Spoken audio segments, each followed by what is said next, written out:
አቶ ዮሐንስ ቦያለው የክስ መዝገብ ላይ ዛሬ የአቃቤ ሕግ ምስክሮች ምስክርነት መሰማት ጀመረ። በዚህ መዝገብ ስር በሽብር ወንጀል ክስ ከቀረበባቸው 51 ተከሳሾች መካከል 16ቱ በተገኙበት ምስክሮች ዛሬ ሰኞ በፌደራል ከፍተኛ ፍርድ ቤት የሕገ መንግስትና የሽብር ወንጀል ጉዳዮች ችሎት ላይ ምስክርነት ሰጥተዋል።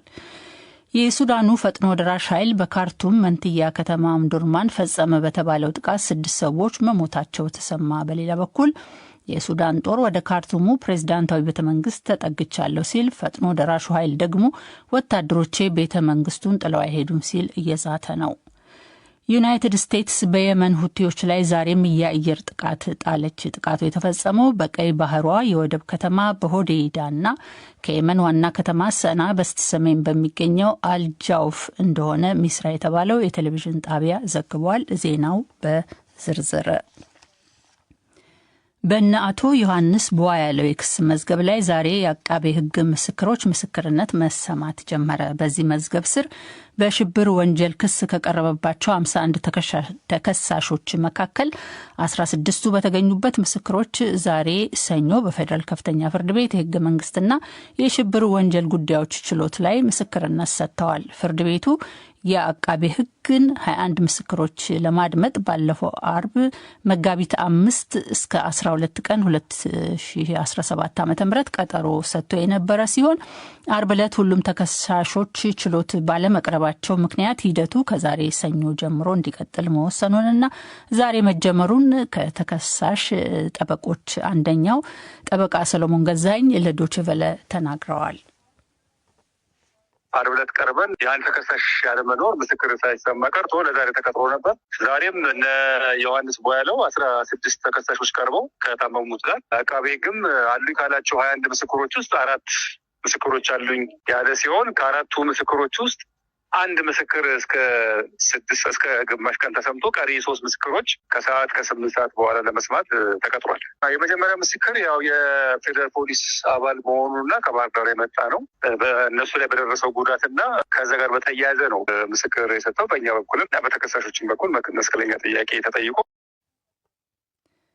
የእምነት ክህደት ቃላቸውን በከዚህ በፊቱ የችሎቱ ሂደት የሰጡት 16ቱም ተከሳሾች በአቃቤ ሕግ የተመሰረተብን ክስ የሐሰት ነው፣ ወንጀሉንም አልፈጸምንም ብለው ተከራክረው ነበረ።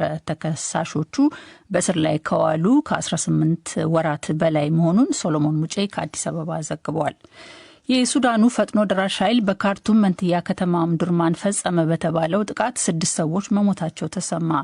አልኖህ በተባለ ሐኪም ቤት የሚሰሩ ለደህንነታቸው ሲባል ማንነታቸው እንዲገለጽ ያልፈለጉ ሐኪም ዛሬ ለፈረንሳይ ዜና አገልግሎት እንደተናገሩት በጥቃቱ 36 ሰላማዊ ሰዎች ቆስለዋል። ከመካከላቸው ግማሹ ሕፃናት ናቸው።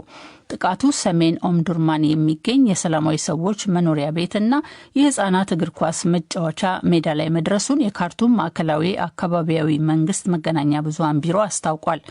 በሱዳን ውጊያው በተባባሰበት በአሁኑ ጊዜ የሱዳን ጦር እንደሚለው ወደ ካርቱሙ ፕሬዝዳንታዊ ቤተመንግስት ተጠግቷል። የአርኤስኤፍ መሪ መሐመድ ሐምዳን ዳግሎ ደግሞ ወታደሮቻችን ቤተመንግስቱን ጥለው አይሄዱም ብለዋል። የኤፍፒ ጋዜጠኛ እንደሚለው ውጊያው በተባባሰበት በአሁኑ ጊዜ በማዕከላዊ ካርቱም ጭስ ሲምቦሎቦል ይታያል። በ10 ሺዎች የሚቆጠሩ ሰዎችን የገደለው የሱዳኑ ጦርነት ከ12 ሚሊዮን በላይ ሰዎችን አፈናቅሏል። የአሜሪካን የዓለም አቀፍ መገናኛ ብዙሃን በጀት ቅነሳ መዘዞችን ያስከትላል ሲሉ የዶይቼ ቬለ ስራ አስኪያጅ አስጠነቀቁ። ስራ አስኪያጁ ፔተር ሊምቡርግ ዋይት ሀውስ ዝግጅቶቻቸውን ከአሜሪካን ወደ ውጭ ሀገራት የሚያስተላልፉና በአሜሪካን መንግስት በጀት የሚተዳደሩ ጣቢያዎችን በጀት ለመቀነስ መወሰኑ ሩሲያና ቻይና ክፍተቱን ለመሙላት እንዲፈልጉ ሊያደርጋቸው ይችላል በማለት አሳስበዋል። የጀርመን ዓለም አቀፍ የመገናኛ ብዙሃን የዶይቼ ቬለ ስራ አስኪያጅ ፔተር ሊምቡርግ በአሜሪካን ዓለም አቀፍ የመገናኛ ብዙሃን ኤጀንሲ ላይ የተደረገው ከፍተኛ የበጀት ቅነሳ እንደገና እንዲጤን ጠይቀዋል። ሊምቡርግ ለዶይቼ ቬለ እንግሊዝኛው ክፍል በሰጡት አስተያየት የበጀት ቅነሳው ከዓለም አቀፍ ጣቢያዎች ወደ አምባገነን ሀገራት መረጃዎች እንዳይሰራጩ በማድረግ ክፍተት በመፍጠር ህብረተሰቡን ለተሳሳተ መረጃ መዳረጉ አይቀርም ሲሉ አስጠንቅቀዋል። Yeah, a lot of people, millions of listeners and በእነዚህ አምባገነን ባሉባቸው አገራት የሚገኙ በሚሊዮኖች የሚቆጠሩ አድማጮችና ተመልካቾች ከነዚህ ጣቢያዎች በሚገኙ መረጃዎች ላይ ጥገኛ ናቸው። አሁን ደግሞ በትራምፕ እርምጃ ብቻቸውን እንዲቀሩ ተደርገዋል። እናም ይህ ለተሳሳተ መረጃና ለፕሮፓጋንዳ ሰፊ ቦታ የሚሰጥ ነው። ትራምፕ በመንግስት የገንዘብ ድጋፍ በሚተዳደሩት በእነዚህ ዓለም አቀፍ ጣቢያዎች ላይ የወሰዱት እርምጃ ነጻነትን የሚያዳክምና አምባገነንነትን የሚያጠናክር ነው ሲሉ ሊምቦርግ ኮንነዋል። አውሮፓ ካሉ የሙያ ባልደረቦቻችን የቀድሞ ልምድ በመነሳት ክፍተት እስካለ ድረስ ሩሲያና ቻይና ጣልቃ መግባታቸው አይቀርም። ይህ ደግሞ አሳዛኝ ነው ሲሉ ሊምቦርግ አስጠንቅቀዋል። ለዚህም አውሮፓ በአፋጣኝ አንድ ነገር ማድረግ አለበት ሲሉ ያሳሰቡት ሊምቦርግ የአውሮፓ የፖለቲካ መሪዎች ለዓለም አቀፍ መገናኛ ብዙሃኖቻቸው በቂ ገንዘብ እንዲመድቡ ጥሪ አስተላልፈዋል። የዩናይትድ ስቴትስ ፕሬዚዳንት የዶናልድ ትራምፕ ውሳኔ የዩናይትድ ስቴትሱን ዓለም አቀፍ መገናኛ ብዙሃን በዩናይትድ ስቴትሱ ዓለም አቀፍ መገናኛ ብዙሃን ኤጀንሲ የሚተዳደረውንና ወደ ኢትዮጵያም የሚያሰራጨውን የአሜሪካ ድምፅ ራዲዮ በርካታ ሰራተኞችን ከስራ ውጭ አድርጓል። ራዲዮ ፍሪ ዩሮፕ ወይም ራዲዮ ሊበርቲ በምህጻሩ RFE ወይም RL የተባለውንና በ27 ቋንቋዎች ለምስራቅ አውሮፓ፣ ለመካከለኛው እስያ፣ በካውኩስና በመካከለኛ ምስራቅ ዜናና ትንታኔዎችን የሚያስተላልፈውን ዓለም አቀፍ ራዲዮ ጣቢያንም ባዶውን አስቀርቷል። ይህ ዶይቼ ቬለ DW ነው። ዩናይትድ ስቴትስ በየመን ሁቲዎች ላይ ዛሬም የአየር ጥቃት ጣለች። በኢራን ይደገፋሉ የሚባሉት የየመን ሁቲዎች የዓለም አቀፍ መርከቦች እንቅስቃሴ ላይ ሊያሳድሩ ይችላሉ ተብሎ ለተሰጋው ተጽዕኖ ዩናይትድ ስቴትስ ባለፈው ቅዳሜ ነበረ በሁቲዎች ላይ አዲስ የአየር ጥቃት የጀመረችው። ዛሬ ደግሞ በቀይ ባህሯ የወደብ ከተማ በሆዴይዳና ከየመን ዋና ከተማ ሰና በስተሰሜን በሚገኘው አልጃውፍ ላይ አሜሪካን አዲስ የአየር ጥቃት እንደጣለች ሚስራ የተባለው ቴሌቪዥን ጣቢያ ዘግቧል። በሁቲዎች ስር የሚገኘው የጤና ሚኒስቴር ቃል አቀባይ አኒስ አልስባሂ ትናንት እንደተናገሩት በቅዳሜው ጥቃት ቢያንስ 3 ሰዎች ተገድለዋል። ከመካከላቸው 5 ህጻናትና 2 ሴቶች ይገኙበታል።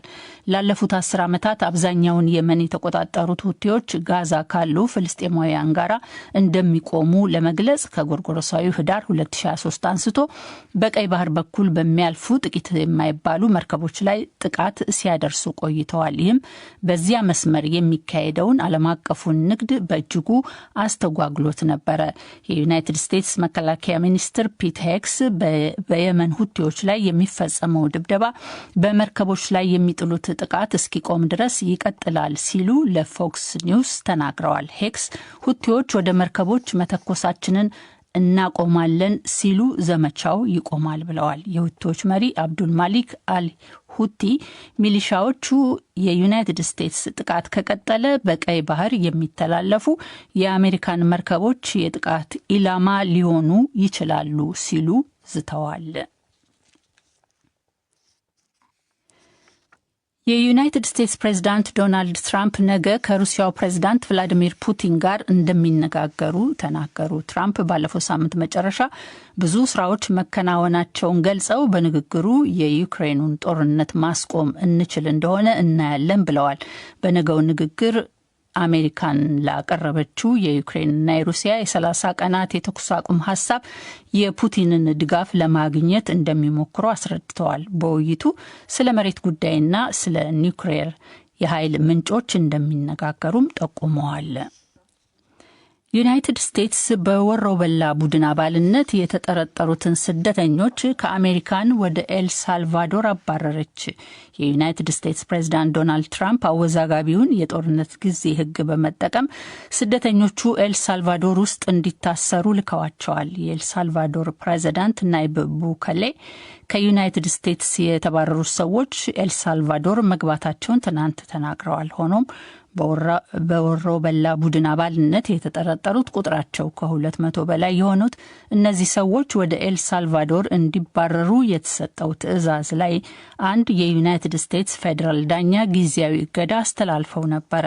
ትራምፕ ሰዎቹን ወደ ኤል ሳልቫዶር ካባረሩ በኋላ የፍርድ ቤቱን ውሳኔ ሆነ ብለው ይጣሱ አይጣሱ የተለያዩ ጥያቄዎችን አስነስቷል። ይሁንና የትራምፕ አስተዳደር የፍርድ ቤት ትዕዛዝ ለመቀበል ፈቃደኛ አልሆኑም መባሉን የዋይት ሀውስ ቃል አቀባይ ካሮሊን ሊቪት አስተባብለዋል። እርሳቸው እንዳሉት ትዕዛዙ ሲደርስ ስደተኞቹ ከዩናይትድ ስቴትስ ወደ ኤል ሳልቫዶር እየሄዱ ነበረ። ሊቪት በጽሁፍ ባወጡት መግለጫ ሙሉ በሙሉ ከዩናይትድ ስቴትስ ምድር ለቀው እንዲወጡ የተደረጉ የውጭ አሸባሪ ስደተኞችን የያዘ የአንድን አውሮፕላን እንቅስቃሴ በአንድ ከተማ የሚገኝ አንድ ዳኛ ሊያዝ አይችልም ብለዋል። የመብት ተሟጋች ድርጅቶች ይህን መሰሉ እርምጃ ሌሎች ስደተኞችም ያለ አንዳች ማብራሪያ ወይም የፍርድ ቤት ሳይቀርቡ እንዲባረሩ ሊያደርግ ይችላል ሲሉ ስጋታቸውን ገልጸዋል። ይህ ዶይቼ ቬለ